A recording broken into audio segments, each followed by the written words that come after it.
India is taking an OPEX view to AI versus the US, which is going to spend $8 trillion.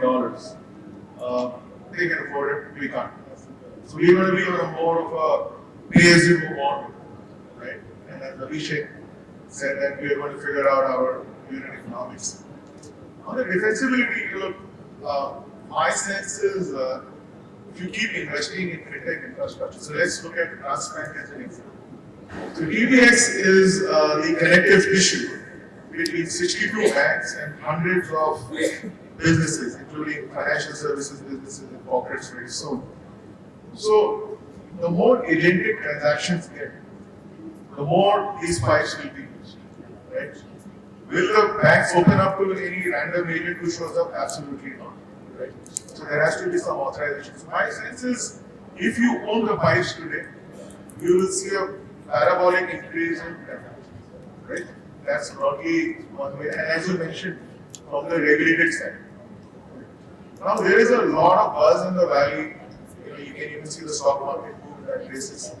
The money is moving towards inference because they're saying everything is going to be agentic.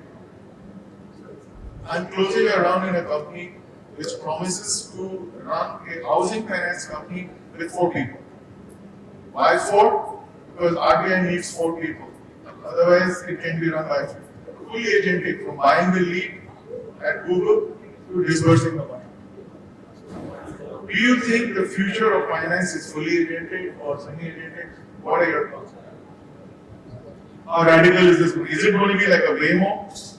Runs on its own, you point it in different directions? There are 2 ways to look at it. One, this is how I look at it from most of the investments that I make.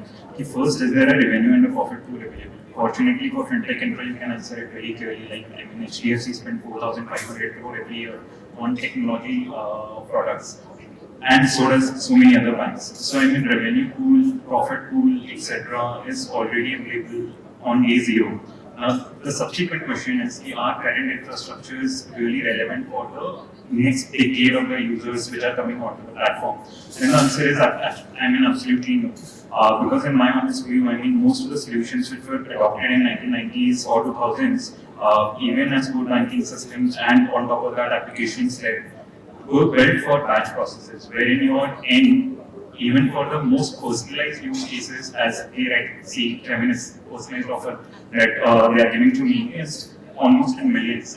Your end is never one. But my product belief is maybe a year, a decade or a couple of decades from now, ideally, how the consumer set is evolving, and once Gen Zs and Alpha become the major adopter of the banking and financial services, your end needs to reduce to 1. Now, is that something which is possible by human? No. Is that something which is possible by agents? Yes. So, is there a merit to bring most of the activities there? Yes. So, that's on the first piece, that there is merit. Second, does it improve anything for the bank? Because unless it does, there is no reason. So I think Bajaj Finance has been a case study there. I think 15 months back they started with identifying 112 ways to embed AI agents in their workflows. 83, 85 they have already onboarded. In 15 months their OPEX to net income has reduced by 80 and if I'm not mistaken 100 odd reps, which is great. It shows that our OPEX or operational efficiency could be improved by using or adopting AI, which is great, and one of the key KPIs for most of the financial institutions, given the margin structure that we operate in. Second is the service section, right? First KPI is the cost, which we just catered, what gets solved for. Market we have established as great. Second is the services angle. Your consumer would want extreme personalization. You need to go to an equal to 1, for which you need agents renew or revise or sort of reassess how the core banking system should be maybe. In a decade's time, we will see a huge migration from monolith existing CBS to new age modular CBS as well, and on top of that, newer set of application is coming in. Similarly, when it comes to SMEs, I think corporate banking, although consumer banking has seen a lot of advancement over the last decade, I think corporate banking is still pretty much broken. It takes multiple KYC from onboarding to kind of transacting or going for the next product to even doing the transaction. There is so much revenue needed across the process, time to revenue is so late. That's so much, but it is just to kind of improve the experience for these SMEs. You can have a Swift equivalent in India for SMEs, which again can be written by human, no, AD agents, yes.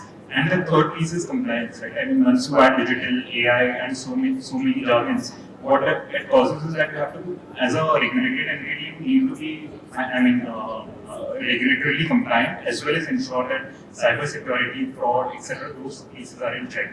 Now, with the number of transactions and activities improving or increasing, is it possible how existing fraud platforms which used to manually track and manually do yes and no for identifying a fraud transaction possible in the longest run? No. So you would need it there as well.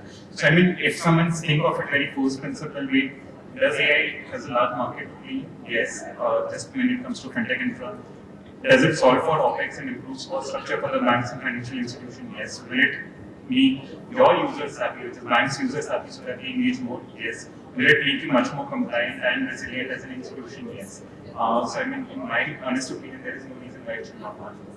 As I said, if you look across the journey within a banking ecosystem, and loan being one such example, across the entire journey, every aspect of the process has an inefficiency which will get optimized or improved using AI, right? From lead generation to login to underwriting, risk assessment, dispersal, and then monitoring, and then obviously post that fraud and Abhishek about a lot of that, so I won't repeat.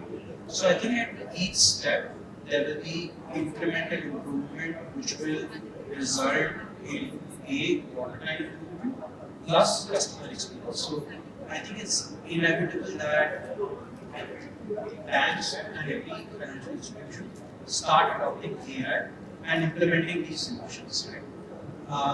So the transition will happen.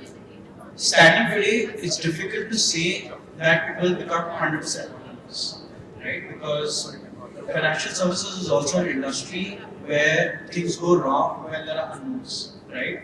AI is obviously built on historical data. It manifests or predicts based on what has happened in the past.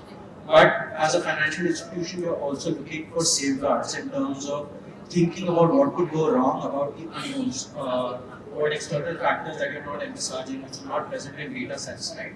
So how do you counter for that, right? And then again, as I mentioned, there is a regulator, there is a customer, there are out-of-box queries that we would have, there would be situations that you would have to solve for. So I would assume that there will always be a human in the loop. The difference today is that manual processes will become automated and it will become human assisted in the way that humans will be in the loop. There will be a checker or an approver which eventually will be a human, but a lot of the heavy lifting will be done by AI. Standing today, that's what it looks like, and probably this will be a journey which will evolve over the next couple of years. We're only limited by imagination, right? So possibility exists for sure. And I would maybe reframe the question, which is whether it's 4 people. I think, as opposed to the absolute number, I think what's the trend?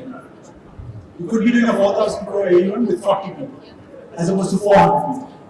So what is that trend? Now, I think it's trending in that direction. Whether it's 4 or 40 is immaterial. I think the operating efficiencies are there. I think the second thing I would say, like we're just looking from an absolute perspective, at least as an investor, there are certain reality that we work in, right? There is scheme and risk. There's a hit by bus risk. Would I invest in a business that has 4 people? That's 4,000, 10,000 crores, knowing that there's no second in line. There's an element of the world that we live in that I can't imagine right now. Maybe 10 years from now, I'm so confident that I don't need that second in line. There is no next person. From an IPO perspective, you can actually go with one person and say, yes, the markets will accept it, the regulator will accept it. I think there's a lot of shift that has to happen in human behavior for that acceptance to happen. The possibility in the direction it's going is definitely there. But the rate, question mark, but I think trend line for sure. So interesting points for all the panelists. Basically, what Harsh is saying that agents will be the makers, humans will be the checkers. What Abhishek is saying is basically AI is going to be used for largely internal efficiency, bringing down your costs, And he's basically saying that I don't think a 4% and can go public. But okay, I think That will be an interesting process for the TRHP and Semi-Agentic. okay, sure, sorry, no IPO.